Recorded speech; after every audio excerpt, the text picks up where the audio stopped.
నాడు కార్యక్రమంలో లోకేష్ మాట్లాడుతున్నారు. ఇప్పుడు ఆ లైవ్ చూద్దాం.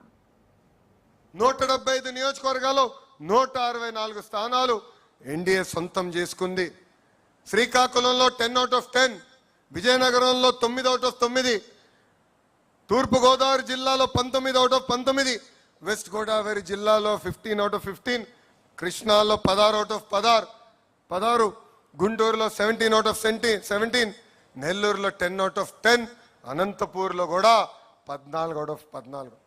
అంటే 8 ఉమ్మడి జిల్లాల్లో క్లీన్ స్వీప్ వచ్చింది.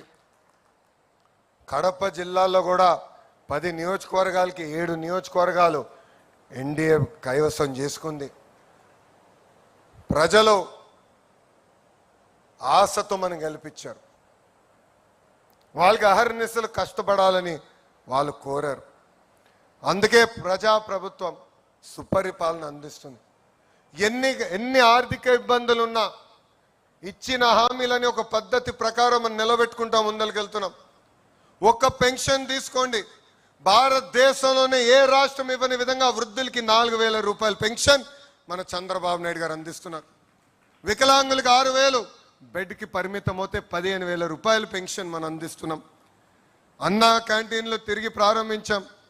మెగా డిఏసి ద్వారా 16,000 ఉద్యోగాలు మనం అందించాం. మన హోంమంత్రి గారి నాయకత్వంలో 6,000 కానిస్టేబుల్ పోస్టులు కూడా మనం భర్తీ చేస్తాం జరిగింది. ఏకంగా జాబ్ క్యాలెండర్ ద్వారా 10,000 పోస్టులకి కూడా మనం నోటిఫికేషన్ విడుదల చేశాం. మా చేనేత సోదరులకి అండగా నిలబడడానికి హ్యాండ్లూమ్ ఉంటే 200 యూనిట్లు, ఇంట్లో పవర్ లూమ్ ఉంటే 500 యూనిట్లు ఉచిత కరెంటు కూడా మన ప్రభుత్వం అమలు చేసింది. మత్స్యకారుల సేవలు కూడా అన్నదాత సుఖీభవ, స్త్రీ శక్తి కింద ఉచిత బస్, దీపం పథకం లాంటి అనేక సంక్షేమ కార్యక్రమాలు మనం అమలు చేస్తున్నాం.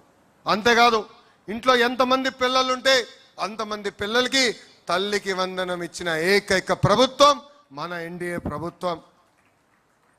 ఎన్నికల ముందర కూడా ఒకే హామీ ఇచ్చాం, ఒకే రాష్ట్రం ఒకే రాజధాని, కానీ అభివృద్ధి వికేంద్రీకరణ. ఈరోజు భారతదేశంలో 100 రూపాయలు పెట్టుబడులు వస్తే దాంట్లో 25 రూపాయలు ఈరోజు ఆంధ్ర రాష్ట్రానికి వచ్చిన ఘనత. ఒక Google, Arcelor Mittal, royal Enfield, ఏకంగా ఫైటర్ జెట్లు తయారు చేసే పరిశ్రమలు కూడా మన ఆంధ్ర రాష్ట్రానికి తీసుకొచ్చాం. ఈ సభాముఖంగా ఆ టీమ్ 11 కెప్టెన్కి నేను ఒక బంపర్ ఆఫర్ ఇస్తున్నా. డేట్ టైం మీరు నిర్ణయించండి. సంక్షేమ అభివృద్ధి పైన చర్చించడానికి నేను సిద్ధం, మీరు సిద్ధమా అని అడుగుతున్నా. అభివృద్ధి సంక్షేమం హడావిడిలో పడిపోయి గత పాలకులు చేసిన విషయాలు మనం మర్చిపోతున్నాం. మనందరం చూసాం బలహీన వర్గాల పైన వాళ్ళు ఎట్లా దాడి చేశారు. ఎంతో మంది బీసీ, ఎస్సీ, ఎస్టీ, మైనార్టీ సోదరుల్ని వాళ్ళు చంపేశారు. వాళ్ళ అక్కని వేధించని అడిగినందుకు అమర్నాథ్ గౌడ్ని ఏకంగా కిరోసిన్ పోసి ఆనాడు చంపేశారు. ఇది మనందరం గుర్తుపెట్టుకోవాల్సిన అవసరం ఉంది.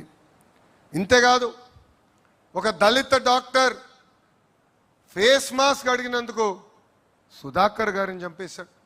వాళ్ళ పార్టీకి చెందిన ఎమ్మెల్సీ ఏకంగా వాళ్ళ దళిత డ్రైవర్ సుబ్రహ్మణ్యం చంపేసి శవాన్ని కూడా డోర్ డెలివరీ చేశారు. నంద్యాలలో అబ్దుల్ సలాం మొత్తం కుటుంబం కలిసికట్టుగా వైకాపా నాయకులు వేధింపులు మేము భరించలేమని మా కుటుంబం మొత్తం ఆత్మహత్య చేసుకుంది. వైకాపా నాయకుడు కూతురు కన్నా వాళ్ళ కూతురికి ఎక్కువ మార్కులు వస్తుందని మిస్బా తల్లిదండ్రుల్ని వేధించారు. అది తట్టుకోలేక బుక్లో రాసి మరీ ఆ రోజు ఆత్మహత్య చేసుకుంది మిస్బా. ఇవన్నీ మనం గుర్తుపెట్టుకోవాలి. ప్రజల్లోకి తీసుకెళ్లాల్సిన బాధ్యత నాయకులు, కార్యకర్తల పైన ఉంది. ఈ మధ్యన గొడ్డలి పార్టీ అంటే సైకోకి కోపం వచ్చింది. ఆ సైకోకి ఒకటే చెప్తున్నా, మాది గూగుల్, మీది గొడ్డలి, మాది ఫైటర్ జెట్స్, మీది ఫ్యాక్షన్, మాది కియా అవుతే మీది క్యాట్, మీది కిడ్నాప్. బాబు గారు చెప్పినట్లు both are not the same brother. బాబాయిని చంపింది గొడ్డలతోనే కదా సైకో. సొంత తల్లిని చెల్లిని మెడబట్టి బయటికి గెంటేసింది మీరు కాదా? ఇవన్నీ మర్చిపోయారు అనుకుంటున్నారా ప్రజలు? మా నాయకుల్ని మీరు ఎట్లా చంపారో మేము మర్చిపోయామా అనుకుంటున్నారా? అందుకే మీ పార్టీని గొడ్డలి పార్టీ అని ఈరోజు మేము పిలుస్తాం జరిగింది. తెలుగుదేశం పార్టీ సిద్ధాంతాలే మన బలం, తెలుగుదేశం పార్టీ సిద్ధాంతాలే మన ఫౌండేషన్. మారిన కాలానికి సిద్ధాంతాలని కొన్ని సవరణ చేశాం. మన జరిగిన మహానాడులో 6 శాసనాలు మనం ప్రకటించుకున్నాం.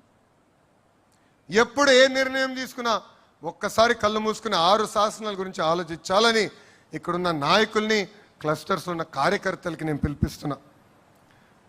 తెలుగు జాతి విశ్వఖ్యాతి, యువగలం, స్త్రీ శక్తి, పేదల సేవల్లో సామాజిక న్యాయం, అన్నదాతకు అండగా కార్యకర్తలే మన అధినేత. ఈ 6 శాసనాలు మనం గుర్తుపెట్టుకోవాలి, రాసుకోవాలి. ఏ నిర్ణయం తీసుకున్నా ఈ 6 శాసనాలు ఒక్కసారి ఆలోచించి నిర్ణయం తీసుకోవాలని అందరినీ కోరుతున్నాం. నేను పార్టీలో సంస్కరణలు తీసుకొచ్చేదానికి ఆర్ఎన్ఎస్ఎల్ పోరాడా, ఇప్పుడు కూడా పోరాడుతూనే ఉంటాం. వేదిక మన పాలిట్ బ్యూరో సభ్యులందరూ తెలుసు, ఆనాడు జిల్లా పార్టీ వ్యవస్థ నుంచి పార్లమెంట్ పార్టీ వ్యవస్థ తీసుకొచ్చేదానికి సుమారుగా 2 సంవత్సరాలు నేను పోరాడా. నేను అనుకుంది సాధించలేకపోతే నేను అలిగి ఇంట్లో పడుకోలే. మళ్ళీ తిరిగి పాలిట్ బ్యూరోకి వెళ్ళా, నాయకులతో మాట్లాడా. నమ్మకుంది సాధించుకునే వరకు నేను వదలబెట్టలేదు.